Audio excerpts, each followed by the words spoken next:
The longest-running black theater in New York is getting a home. The National Black Theater is moving into a new mixed-use building on Fifth Avenue in Harlem. Construction on the 21-story building is scheduled to be completed in 2026. In addition to the theater, there will be housing and other businesses as well. The residential portion is expected to open next year. Joining me now is the CEO of the National Black Theater, Sade Lythcott, and Jonathan McCrory, who is the theater's executive artistic director. I want to welcome you both to the Griot. 2023, Sade, has been a big year. One of your productions transitioned from off-Broadway to Broadway. Sade, in your 56th season, what are some other things you're celebrating? My gosh, we are celebrating so much. Theater has gone through it these last 3-4 years of the pandemic, and our communities have seen so much upheaval, but National Black Theater is in a renaissance of sorts as we are, as you said in your intro, redeveloping the city block. Our founder, Dr. Barbara Ann Tier, bought back in 1983. We're also itinerant. And so last year, a Pulitzer Award-winning show, Fat Ham, made it to Broadway, which made history. We're the first Black theater on Broadway in almost 2 generations.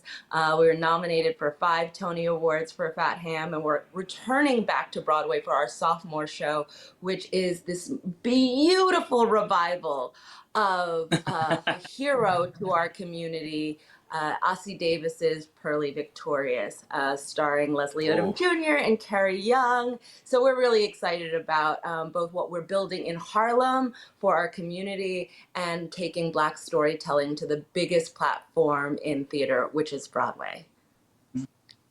That's amazing. Jonathan, National Black Theater is getting the attention of a lot of famous folk.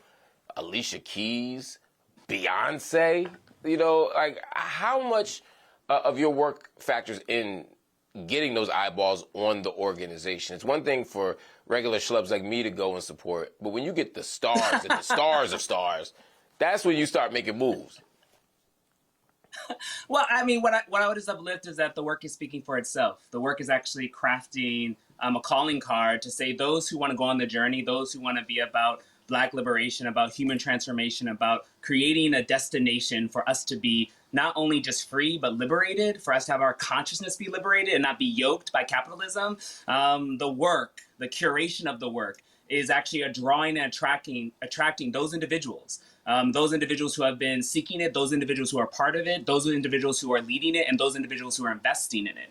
So I really do think that it's not necessarily we're intentionally drawing those people in from a space of like, I'm going to Beyonce being like, Beyonce, knocking on the door, or I'm going to Alicia, hey, Alicia, come on to the party. It's that the work that we're able to cultivate, the way in which we're able to cultivate, the legacy that Dr. Barbara Ann Tier provided us really sets the blueprint for us to really have a formidable, actually, invitation that says if you want to go on this journey of Black liberation plus art plus placemaking to equal a space for humans to be transformed, well, then we might be the place for you. We might be the home for you to be able to come and enjoy.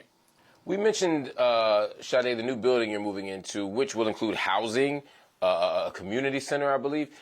Is the housing for anyone in particular? Like, are you hoping to target a particular demographic? So, I want to say this is really the vision of Dr. Barbara Ann Tier when she purchased the city block of 125th Street and Fifth Avenue in 1983. It's where we were renting space. It was our home. It has been our home since 1968.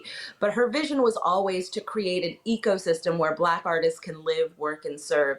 And we were able to partner with 2 developers to make that dream a reality. So what we're building is, it's a brand new city block. It is where our theater has always been, but we're reimagining it through a contemporary technological lens. And the housing itself, I would have to give it to my partners that are developers. There's a housing crisis in New York. Artists are moving out of the city because it's so expensive. Their policy hasn't caught up with where we are at. So we are piloting a deep affordability program. It is our desire to pilot a deep affordability program for artists within the residential component of our building. So that I'm really excited about. But the apartments themselves are a mix of affordability, market rate, but really I'm so excited to work with partners in philanthropy and partners in government to bring back deep affordable housing for artists. It's needed more now than ever. Jonathan, what does it feel like to be part of something like this? It's humbling. I mean, there's an element of it that you kind of pinch yourself when you walk by the building. I don't know if anyone ever comes to 125th Street and Fifth Avenue and you get to walk past this monument to us, this ethos that will actually be a tower of abundance, a space, a home for our destination, for our joy, for our liberation to show up. So, it's humbling. It's also a childhood dream come made true. It's also the opportunity to seek and actually create an Afrofuturistic note to make sure that future generations have a space that they can call home.